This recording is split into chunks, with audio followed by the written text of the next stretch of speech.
അമേരിക്കയുടെ നിയുക്ത president Donald Trump അധികാരത്തിൽ വരുന്നതോടെ യുക്രൈൻ യുദ്ധം അവസാനിക്കുമെന്ന് വ്ളാഡിമിർ സെലൻസ്കി പറയുന്നു.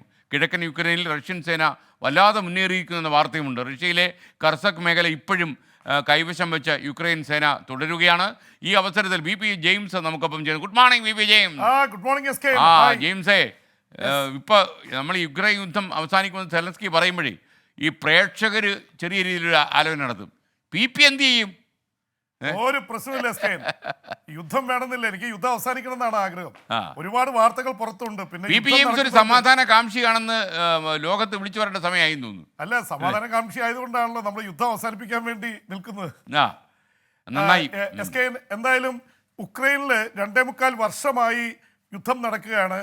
അപ്പോൾ അതിൽ വ്ളാഡിമിർ സെലൻസ്കി ഒരുപക്ഷെ ആ യുദ്ധം തുടങ്ങിയ സമയത്ത് വലിയൊരു വീരനായകനായിട്ട് ഉയർന്നു വരികയും പിന്നീട് കുറച്ചൊക്കെ ഇമേജ് മങ്ങുകയൊക്കെ ചെയ്ത വ്ളാഡിമിർ സെലൻസ്കി അത് ഇപ്പോഴും പിടിച്ചു നിൽക്കുകയാണ്. ഒരു ലേമൻ ഹാസ്യ നടൻ വന്ന് പ്രസിഡൻ്റായി ഒരു റഷ്യ പോലെയുള്ളൊരു മൈറ്റി എംപയറിനെതിരെ 2.25 വർഷമായി ഫൈറ്റ് ചെയ്ത് നിൽക്കുന്നു എന്ന് പറയുമ്പോൾ തന്നെ അതൊരു അത്ഭുതമാണ്.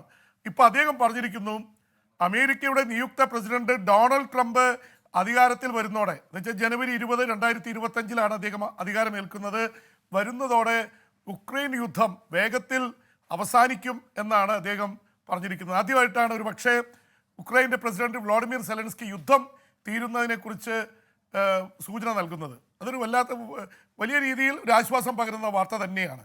അതിന് പല ഘടകങ്ങളുണ്ട് എസ്കേൻ. ഒന്ന്, റഷ്യൻ പ്രസിഡന്റ് വ്ളാഡിമിർ പുടിനുമായിട്ട് അമേരിക്കൻ പ്രസിഡന്റ് ഡൊണാൾഡ് ട്രംപിന് ഉള്ള ഒരു അടുപ്പം, അല്ലെങ്കിൽ സോഫ്റ്റ് കോർണർ, അന്തർധാര എന്നൊക്കെ വേണമെങ്കിൽ പറയാം. അതുകൊണ്ട് തന്നെ രണ്ടു കൂട്ടർക്കും യുദ്ധം ചെയ്ത് മടുത്തു. 2.25 വർഷമായി ഏതാണ്ട് 10,000 കോടി ഡോളർ അങ്ങോട്ടും ഇങ്ങോട്ടും ചെയ്ത് കഴിഞ്ഞു. ആയിരക്കണക്കിന് ആൾക്കാർ കൊല്ലപ്പെട്ടു. ആയിരക്കണക്കിനല്ല, സൈന്യത്തിൻ്റെത് പറയുന്നത് ഏതാണ്ട് 1.5-2 ലക്ഷം പേർ റഷ്യയുടെ ഭാഗത്തു നിന്നും അത്ര തന്നെ ഉക്രൈൻ്റെ ഭാഗത്തു നിന്നും സൈനികർ കൊല്ലപ്പെട്ടിട്ടുണ്ട്. 10-30,000-ഓളം സാധാരണക്കാരായിട്ടുള്ള മനുഷ്യർ ഉക്രൈനിൽ കൊല്ലപ്പെട്ടിട്ടുണ്ട്. അപ്പോൾ ഇതിൻ്റെയൊക്കെ പശ്ചാത്തലത്തിൽ യുദ്ധം അവസാനിക്കാതെ വയ്യ. പക്ഷേ ട്രംപ് കാർഡായിട്ട് ഉപയോഗിച്ചിരിക്കുന്നത് ഇനി യുദ്ധം മുന്നോട്ട് കൊണ്ടുപോകാൻ പറ്റില്ല, അമേരിക്കയുടെ എക്സ്ചക്കറിൽ നിന്ന് 10,000 കോടി ഡോളർ ഇങ്ങനെ സ്പെൻഡ് ചെയ്യാൻ പറ്റില്ല എന്ന് പറഞ്ഞിരിക്കുന്നത്. വോട്ടെടുപ്പ് സമയത്ത് അദ്ദേഹം അത് പറഞ്ഞുകൊണ്ടിരുന്നതാണ്. അതുകൊണ്ട് തന്നെ ഉക്രൈൻ്റെ പ്രസിഡന്റ് വ്ളാഡിമിർ സെലൻസ്കിയുമായി ട്രംപ് സംസാരിച്ചപ്പോൾ കൂടെ എലോൺ മസ്ക് ഉണ്ടായിരുന്നു. എലോൺ മസ്ക് ഇപ്പോൾ എവിടെയും നിറഞ്ഞു നിൽക്കുകയാണ് എസ്കേൻ. ഇപ്പോൾ ഇന്ത്യയുടെ ഉപഗ്രഹം വിടാനും എലോൺ മസ്ക് വരുന്നു. എലോൺ മസ്ക് നിറഞ്ഞു നിൽക്കുകയാണ്. എലോൺ മസ്ക് ഇനി ഫോൺ കൊടുത്തു. ഒരു പ്രസിഡന്റ് ആവുന്ന നിയുക്ത പ്രസിഡന്റ് വേറൊരു പ്രസിഡന്റിനോട് സംസാരിക്കുമ്പോൾ തൊട്ടടുത്തിരിക്കുന്ന ആൾക്ക് ഫോൺ കൊടുത്തിട്ട് സെലൻസ്കിയോട് പറയുന്നു, ഇതാ എലോൺ മസ്ക് എൻ്റെ കൂടെയുണ്ട്. എലോൺ മസ്കുമായിട്ട് സെലൻസ്കിക്ക് നല്ല ബന്ധമുണ്ട്. അവിടുത്തെ സ്റ്റാർലിങ്ങിൻ്റെ ഉപഗ്രഹങ്ങൾ, ഇൻ്റർനെറ്റൊക്കെ റഷ്യൻ സൈന്യം കട്ട് ചെയ്തപ്പോൾ അന്ന് രക്ഷയ്ക്കെത്തിയത് ഇലോൺ മസ്കാണ്. അതുകൊണ്ട് അവർ തമ്മിൽ അടുത്ത ബന്ധമുണ്ട്. ഇപ്പുറത്ത് പുടിനുമായിട്ട് ബന്ധമുണ്ട്. ബിസിനസ്സുകാർക്ക് എല്ലാ രാജ്യക്കാരുമായിട്ട് ബന്ധമുണ്ടല്ലോ.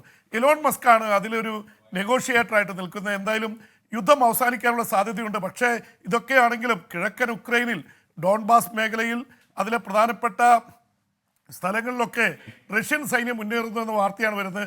അതേസമയം തന്നെ ഉക്രൈനുള്ളൊരു അഡ്വാൻറ്റേജ്, റഷ്യയിൽ 2ാം ലോക മഹായുദ്ധത്തിന് ശേഷം ഇതാദ്യമായി അവിടെ കയറി ഉക്രൈൻ സേന കെർസ്ക് എന്നുള്ളൊരു മേഖല പിടിച്ചു വെച്ചിരിക്കുകയാണ്. പുടിന് വല്ലാത്ത നാണക്കേടാണ്. ഇതുവരെ അവിടെ നിന്ന് ഇറക്കാൻ കഴിഞ്ഞിട്ടില്ല. വലിയ ഫൈറ്റ് നടത്തി. കഴിഞ്ഞ ദിവസങ്ങളിൽ 2000 റഷ്യൻ സൈനികർ അവിടെ കൊല്ലപ്പെട്ടു. എന്തായാലും കെർസ്ക് മേഖല വെച്ച് ഏതാണ്ട് ഒരു ബാർഗെയിൻ നടത്താനുള്ള ഒത്തുതീർപ്പിനുള്ള ശ്രമങ്ങളാണ്. ജെയിംസേ, മറ്റൊരു കാര്യം, യഥാർത്ഥത്തിൽ ഈ ഉക്രൈനെതിരെ ഫൈറ്റ് ചെയ്യുന്ന റഷ്യൻ സേനയിൽ ഈ നോർത്ത് കൊറിയയുടെ സൈന്യത്തെ കൂടി ചേർത്തൊരു ഞെട്ടലുണ്ടാക്കിയിട്ടുണ്ടല്ലോ വ്ളാഡിമിർ പുടിൻ. അത് ശരിക്കും പാശ്ചാത്യ രാജ്യങ്ങളെ അമ്പരപ്പിച്ചു എന്ന രീതിയിൽ വാർത്ത വരുന്നുണ്ട്. കാര്യം എന്തും ചെയ്യുന്ന പോരാളികളാണല്ലോ ഈ നോർത്ത് കൊറിയയിലെ സൈന്യം. എസ്കെയും പറഞ്ഞ ഒരു കാര്യം വളരെ ശരിയാണ്. എന്തും ചെയ്യാൻ മടിക്കാത്തവരാണ് അവർ. ചിലപ്പോൾ ഈ യന്ത്രമനുഷ്യ റോബോട്ട്സിനെ പോലെയാണ് അവർ. എസ്കെയിൻ അവിടെ ചെന്നപ്പോൾ തന്നെ ചെയ്ത കാര്യം, അവർ നേരെ റഷ്യൻ സൈനികർക്ക് നേരെ വെടിവെച്ചു. അവസാനം പുടിന് തലവേദനയായി കിങ് ജോങ്ങിനെയൊക്കെ ഇറക്കിയാണ് പിന്നീട് അവരെ സമാധാനിപ്പിച്ചത്. അപ്പോൾ അവർക്ക് നോട്ടമില്ല, വെടിവെക്കാൻ പറഞ്ഞാൽ വെടിവെക്കുക. ആ രീതിയിൽ 10,000 സൈനികരെയാണ് അവിടെ ഇറക്കിയിരിക്കുന്നത്. അതുകൊണ്ട് തന്നെ ഉക്രൈൻ്റെ ഈ കയ്യിൽ നിന്ന് ഈ കെർസ്ക് മേഖല പിടിച്ചടക്കാൻ റഷ്യയും വടക്കൻ കൊറിയയും ഒരുമിച്ചാണ് സൈനികർ മുന്നോട്ട് പോകുന്നത്. ജെയിംസ്, ഒരു കാര്യം കൂടി, ഈ ഇസ്രയേൽ യുദ്ധവും ഈ ഡൊണാൾഡ് ട്രംപ് വരുന്നതോടെ തീരുമെന്ന രീതിയിൽ വാർത്ത വരുന്നുണ്ട്. അതേസമയം ഇന്നലെ 51 പേര് കൂടി പശ്ചിമേഷ്യയിൽ കൊല്ലപ്പെട്ടു എന്ന വാർത്തയുണ്ട്. അപ്പോൾ ഇസ്രയേൽ യുദ്ധം അവസാനിപ്പിക്കാനും ഡൊണാൾഡ് ട്രംപിൻ്റെ ഇടപെടൽ ഉണ്ടാകുമെന്നാണോ പ്രതീക്ഷ? തീർച്ചയായിട്ടും എസ്കെയിൻ. ഇന്നലെ ഹമാസും ഹെസ്ബുള്ളയും പറഞ്ഞല്ലോ നിയുക്ത പ്രസിഡന്റ് ട്രംപ് ഇടപെട്ട് ഇസ്രായേലിനെ നിർബന്ധിക്കണം. കാരണം ഇസ്രായേൽ പ്രധാനമന്ത്രി ബെഞ്ചമിൻ നെതന്യാഹു ആണ് ഇതിൽ ബലം പിടിക്കുന്നത്. അദ്ദേഹവുമായിട്ട് ഏറ്റവും അടുത്ത ബന്ധമുള്ളത് ട്രംപിനാണ്. അപ്പോൾ അവിടുത്തെ ഈ സംഘടനകൾ തന്നെ ആവശ്യപ്പെട്ടിരിക്കുന്നു. അപ്പോൾ അത് തന്നെ കാണിക്കുന്നത് ട്രംപ് ഈ യുദ്ധം തീർക്കാൻ കഴിയുന്ന ഒരാളെന്ന ഫീലിംഗ് അപ്പുറത്തുണ്ട്. പക്ഷേ ഇസ്രായേൽ പ്രധാനമന്ത്രി അതിനെക്കുറിച്ച് മൗനം പാലിക്കുകയാണ്. പക്ഷേ ഇസ്രായേൽ യുദ്ധം നിർത്തുന്ന രീതിയിലല്ല കാര്യങ്ങൾ പോകുന്നത്. ഗസയിൽ ഇന്നലെ ഒരു ദിവസം കൊണ്ട് തന്നെ 51 പേരെയാണ് അവർ കൊലപ്പെടുത്തിയിരിക്കുന്നത്. ലെബനനിൽ കഴിഞ്ഞ ഒരാഴ്ചക്കുള്ളിൽ 50 തവണയായി 100 കണക്കിന് റെയ്ഡുകളാണ് നടത്തി. അവിടെയും 100-ലേറെ പേർ കൊല്ലപ്പെട്ടിട്ടുണ്ട് കഴിഞ്ഞ ഒരാഴ്ചക്കുള്ളിൽ. അപ്പോൾ ലെബനനിലെ ബെയ്റൂട്ടിലാണ് ഏറ്റവും വലിയ ആക്രമണം നടക്കുന്നത്. അപ്പോൾ ഈ 2 സ്ഥലത്തും വലിയ ആക്രമണം നടന്നുകൊണ്ടിരിക്കുകയാണ്. അതേസമയം തന്നെ സമാധാനത്തിൻ്റെ ചർച്ചകൾ നടക്കുന്നുണ്ട്. അവിടെ ഏറ്റവും ഇതായിട്ടുള്ള കാര്യം ഈ ഉക്രൈനിൽ ഇടപെട്ട ഇലോൺ മസ്ക് തന്നെ എല്ലാവരെയും അമ്പരപ്പിച്ചുകൊണ്ട് അദ്ദേഹം പോയി ഇറാൻ്റെ UN അംബാസഡറെ കണ്ടു എന്ന വാർത്ത വലിയ വാർത്തയായിട്ടാണ് വന്നത്. കാരണം വെച്ചിട്ടുണ്ടെങ്കിൽ ഇപ്പോഴും ട്രംപ് അധികാരത്തിലെത്തിയിട്ടില്ല. ആ സമയത്ത് ലോഗൻ ആക്ട് അനുസരിച്ച് ഇൻകമ്മിങ് പ്രസിഡന്റ് അധികാരമേൽക്കാതെ ഇങ്ങനെയുള്ള ഫോറിൻ രാജ്യങ്ങളുമായിട്ട് നെഗോഷിയേഷനെ നടത്താൻ പാടില്ല. അപ്പോൾ ട്രംപ് നേരിട്ട് നടത്തിയില്ല. പക്ഷേ ഇലോൺ മസ്ക് പോയി ഇറാൻ്റെ അതിനൊരു ഡിപ്ലോമസിയിൽ ഒരു അതിരുവിട്ട നടപടിയാണ്. ഇസ്രായേൽ പ്രധാനമന്ത്രി ബെഞ്ചമിൻ നെതന്യാഹു തന്നെ അത്ഭുതപ്പെട്ടു പോയി. കാരണം ഇറാൻ വലിയ സംഘർഷത്തിൽ നിൽക്കുകയാണ് ഇസ്രായേലുമായിട്ട്. അമേരിക്കയുമായി വലിയ സംഘർഷത്തിലാണ്. ഇറാന്റെ സൈനാധിപനായിരുന്ന സുലൈമാനിയെ ട്രംപ് ഓർഡർ ഇട്ടിട്ടാണ് മിസൈൽ അയച്ച് കൊലപ്പെടുത്തിയത്. ആ ഇറാനുമായിട്ട് ട്രംപിന്റെ നിർദ്ദേശപ്രകാരം ഇലോൺ മസ്ക് പോയി ചർച്ച നടത്തിയെന്ന വാർത്ത എല്ലാവരെയും അമ്പരിപ്പിച്ചു.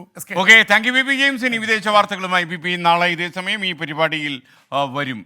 സജീവ് സി നായർ ഗുജറാത്തിൽ നിന്ന് പറഞ്ഞ സ്കെയിൻ വിനിതയെ മണിപ്പൂരിലേക്ക് വിടുന്നു എന്ന് കേട്ട് എല്ലാ ചാനലുകാരും അങ്ങോട്ട് ടിക്കറ്റ് എടുക്കുന്ന രീതിയിൽ അവർക്ക് പണി കൊടുത്തതാണോ എന്ന് പറഞ്ഞു. അവർ നമുക്കിട്ട് പണി തരികയല്ലേ, ഒരു ചെറിയ പണി ഇരിക്കട്ടെന്ന്.